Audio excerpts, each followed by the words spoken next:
Səncə Avropa Birliyində ən çox müsəlman hansı ölkədə yaşayır? Polşada yaşamır. Yox, 100%. Polşada 100% 100% yaşamır. Okay. İspaniya. İspaniya listə var, amma aşağı sıralardadır. 5-liyin aşağısındadır. Ok, İsveç. Bax İsveçdə çox olar. Yoxdur. Necə Yəni sıranda yoxdur. Mən namaz qılanı bilirəm. Sən İngiltərə. ən yaxın şeyi qoymusan. İngiltərə. İngiltərə Avropa Birliyində hal-hazırda deyil. Elə sayılmır. Almaniya. Hə, Almaniyada var, 2-dədir. 2-dədir. Birini ən əsası qoysan. Mən yaşamışam orada hətta. Malta.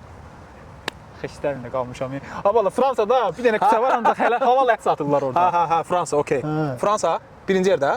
Birinci yerdə də. Fransa 1. İtaliya, Portuqaliyada inanmıram. İtaliya ola bilər bəlkə. İtaliyada var, hə. Portuqaliyada yoxdur, İtaliyada var. İtaliyada neçənci yerdədir İtaliya? İtaliya 3-dədir. Okey. 5-cini tapanmayassan. Çox o qədər əlaqəsiz. Dəxsizdir. Statistika Redditə dayanır. Dayansın da o da bir şeydir. Yox, Yunanistan necə yoxdur, o maraqlıdır. Başqa daha üstün olan var da. Hansı tərəfdədir? Avropanın harasında? Bəs yaxşı, Polşada olmağı səncə nəyin göstəricisidir? Qəbul olunmur Murad. Polyak Ukraynalını da sevmir, amma Ukraynalı da xristiandır. Özləri yaxındır da Kolumbiyalını oraya da yəni. sevmir. Heç deyək ki, okey, Slavyan da deyil. Kolumbiyalını da sevmir, Argentinalını da sevmir. Azərbaycanlıları sevir amma. Çox sevirlər. Polyaklara pis deyilən Azərbaycanlılarda çox olub. Amma həqiqətən amma çoxunun yaxşı xatirəsi var. Bizimkilərə eşq olsun. Sevirəm Azərbaycanı.